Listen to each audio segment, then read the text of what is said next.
नमस्कार, आप सभी का एक बार फिर से स्वागत है इस चैनल पर और बंगाल की खाड़ी पर बनने वाले आगामी सिस्टम को लेकर एक नया अपडेट आया है। इस वीडियो में, इस बुलेटिन में यही बात करेंगे कि बंगाल की खाड़ी पर जो सिस्टम बन रहा है वो कितना मजबूती के साथ आगे बढ़ेगा और इसके ट्रैक में जो बड़ा बदलाव आया है वो किस तरह से आगामी समय में नजर आ सकता है। पहले देखिए, संभावना थी कि ये सिस्टम मध्य भारत में आगे बढ़ेगा, यानी कि उत्तर पश्चिम दिशा में आगे बढ़ता हुआ मध्य भारत की ओर बढ़ सकता है। लेकिन इस सिस्टम के ट्रैक में फिर बदलाव आया। उसके बाद संभावना थी कि ये सिस्टम उत्तर पश्चिम दिशा में आगे बढ़ता हुआ मध्य प्रदेश और उससे सटे हुए राजस्थान के भागों की ओर बढ़ सकता है।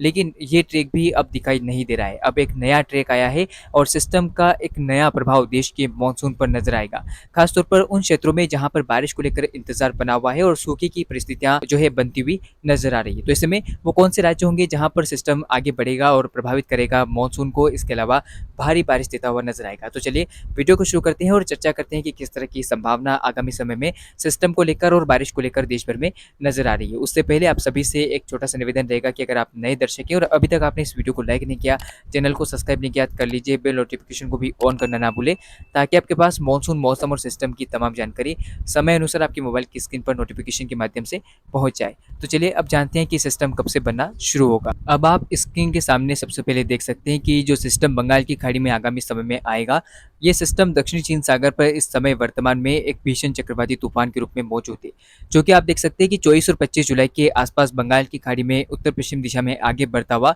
उत्तरी बंगाल की खाड़ी के ऊपर संभावना है कि 25 जुलाई के आसपास एक निम्न दबाव के क्षेत्र में तब्दील होगा।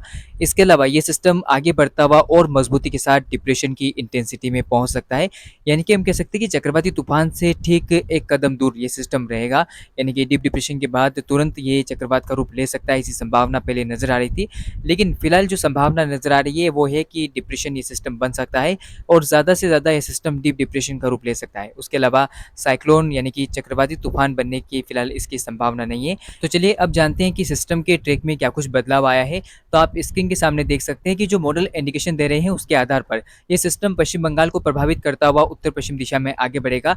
हालांकि संभावना है कि सिस्टम उत्तर दिशा में आगे बढ़ता हुआ बिहार से अपना ट्रैक चेंज करेगा।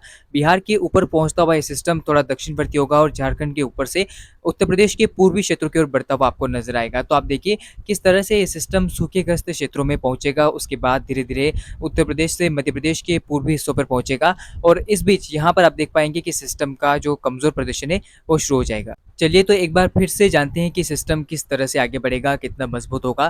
तो आप देख सकते हैं कि ये सिस्टम निम्न दबाव के बाद डिप्रेशन के रूप में आगे बढ़ता हुआ उत्तर दिशा में आगे बढ़ेगा और बिहार झारखंड की ओर बढ़ता हुआ ये सिस्टम संभावना है कि काफी भारी बारिश देता हुआ आपको नजर आएगा। इस बीच आप देखिए कि बारिश की क्या संभावना है। जब ये सिस्टम दक्षिण चीन सागर पर रहेगा तो आप देख सकते हैं कि इस नमी भरी हवाओं के चलते ये सिस्टम अपने अवशेष को लेकर बंगाल की खाड़ी में आएगा और संभावना है कि 23 जुलाई के आसपास ये सिस्टम बंगाल की खाड़ी में पहुंचता हुआ आपको दिखाई देगा और 24 जुलाई के आसपास ये सिस्टम उत्तरी बंगाल की खाड़ी की ओर बढ़ेगा। इस समय संभावना है कि 24 और 25 जुलाई के बीच में यह सिस्टम उत्तरी बंगाल की खाड़ी पर एक निम्न दबाव के क्षेत्र में विकसित हो सकता है, जो कि आप स्क्रीन पर देख सकते हैं। और उसके बाद धीरे धीरे ये सिस्टम मजबूती के साथ डिप्रेशन की इंटेंसिटी में आएगा और अपनी ओर लगातार हवाओं को खींचते हुए सिस्टम बिहार झारखंड की ओर बढ़ता हुआ नजर आएगा। इस बीच आप देख पाएंगे कि भारी बारिश की गतिविधियां उड़ीसा से लेकर पश्चिम बंगाल तक जारी रहेगी। इस बीच बिहार झारखंड और पूर्वोत्तर भारत में भी काफी भारी बारिश होने की संभावना है। पूर्वी मध्य प्रदेश में भी अधिकांश जगहों पर भारी बारिश की गतिविधियां आपको देखने को मिलेगी। अगर बात उत्तर प्रदेश की करें तो पश्चिमी उत्तर प्रदेश से लेकर पूर्वी उत्तर प्रदेश तक कई जगहों पर यह सिस्टम काफी भारी बारिश देगा। तो ऐसे में सूखेग्रस्त क्षेत्रों में काफी अच्छी बारिश होने की संभावना है और 28 जुलाई से बारिश की गतिविधियां पूर्वी राजस्थान और पश्चिमी मध्य प्रदेश पर भी बढ़ती हुई नजर आएगी। ऐसे में इन क्षेत्रों में भी काफी अच्छी मानसून वर्षा की संभावना दिखाई दे रही है। तो ये था बारिश को लेकर अनुमान और सिस्टम को लेकर पूरी जानकारी। आपने जाना कि किस तरह से सिस्टम की जो ट्रैक में बदलाव आया है वो बिहार झारखंड और पश्चिम बंगाल के लिए काफी बेहतर हो सकता है और उत्तर प्रदेश के लिए भी काफी बेहतर मानसून को सक्रिय कर सकता है। तो फिलहाल इस वीडियो में, इस बुलेटिन में इतना ही। लगातार चैनल पर बने रहेगा। वीडियो में अंत तक बने रहने के लिए आपका बहुत बहुत धन्यवाद।